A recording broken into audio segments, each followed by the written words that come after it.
Last night I was scrolling on my phone, looking on Netflix, when I came across a film, a metal film, a good one. But after further investigation, I realized it was made by Netflix. But then again, Netflix had given us Metal Lords, and I really enjoyed that. So maybe this film would be better. What was it called? But then I remembered it was called The Dirt, a film about influence of glam metal band Motley Crue. Alright, well, away from that cringe segment, my name's Beetle Rage. You can call me Beetle. And last night I did watch The Dirt, and I gotta admit, it was actually really good. But here's my reviews, some opinions, and just stuff I thought about the film in general. So let's get right into it. First thing was the casting. It was really weird seeing Machine Gun Kelly in the film. I kept looking at Tommy Lee and thinking, that looks really familiar. Who is that? But then after further investigation afterwards, I figured out, hey, that is Machine Gun Kelly. No wonder they looked similar. I thought it was like maybe like a sibling, a cousin, because yeah, that happens in the industry. And and all the other casting, and all the other casting for Vince, Mick, and Nikki Six. I don't know why my mind's blanking. Hi, Editor Beetle here. My mind wasn't blanking. I was just stuttering really hard when I'm on camera. But with the casting for them, I think the film was phenomenal with the casting. And now on for accuracy. After some investigation and with Netflix reputation with accuracy to real life events, it can't hold a good reputation. Just like with The Crown and the Ted Bundy tapes, no, they can't hold one. But for this film, that accuracy was spot on. Even Nikki Sixx himself said in an interview that it was highly accurate to actual events that happened. Hi, Editor Beetle here again, and I made the mistake of saying it's highly accurate. It is actually highly accurate, but they couldn't fit the entire story into like a 2 hour film. It'd be too much. And now here's one of the biggest issues: timelines. I kept seeing people talk about the timelines and all these articles saying the timelines don't add up. Well, it takes place in the late 70s, going into the early. Hi guys, sorry my video cut out at that moment, but but what I was trying to say is that it takes place in the late 70s, going into the early 2000s. That's why it covers Razzle's death, the death of Vince's daughter, and all these other key events which happened with the band.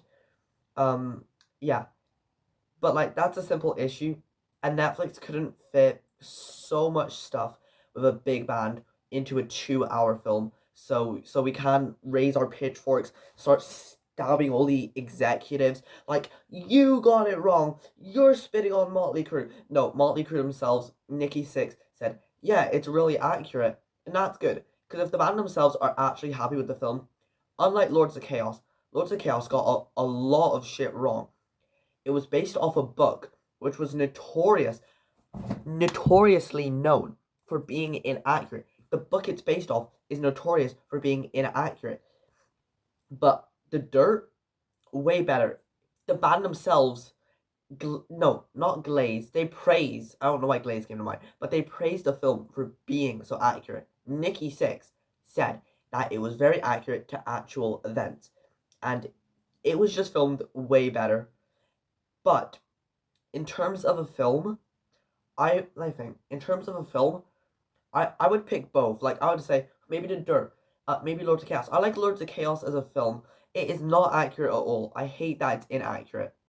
I hate the horrible inaccuracy of Lords of Chaos. It got nothing right. Burzum, wait, no. Burzum, Emperor, and Mayhem all fucking rejected the studio when they asked for the rights to use all their music in the film. They all said, no, fuck off. Those are the words of Varg in a video I saw of him talking. I don't support Varg. Don't clip that out of context. I do not like Varg Vikernes. He is not a good guy. But they weren't given the rights, so they had to make their own music. So when they're playing Freezing Moon and Death Crush, you're not hearing the actual versions. Those are those are newly made versions, specially for the film, because they didn't have the rights for the official music. So they had to like copy, take some stuff, sprinkle, remove, sprinkle, all that process for the film.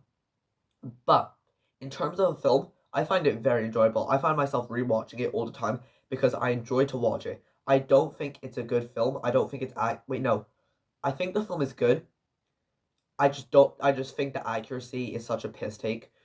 But the dirt is very well put together, is very accurate, and that really just sprinkles on the experience of watching the film.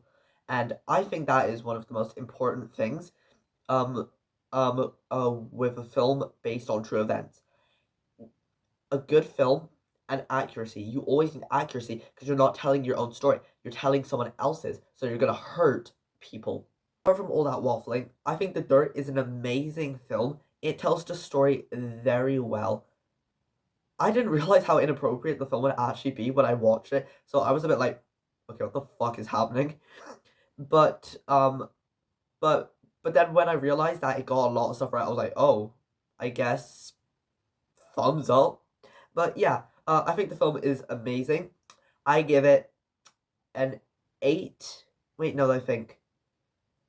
Actually, no, I give it a 9 out of 10 because there's the only reason why it's not a 10 is because there's no small element to give it that one extra point for a 10. But with accuracy, casting, filming, everything, very well put together. I love it to pieces. Such a good film. I'm definitely going to be rewatching it soon. But yeah, thank you so much for watching this video. And oh yeah, one more thing.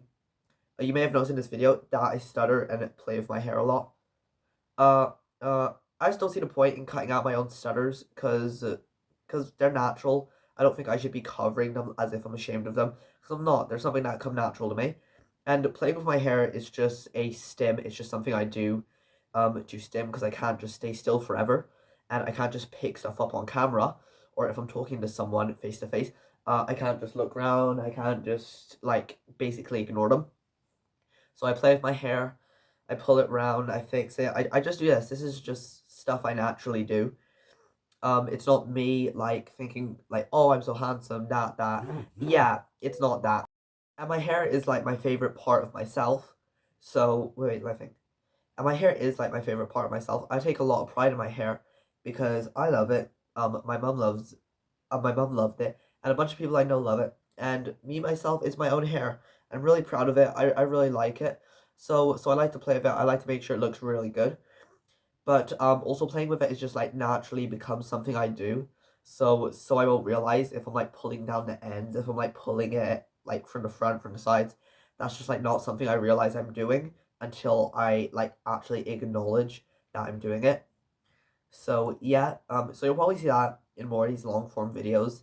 Uh, yeah, and this isn't just a review on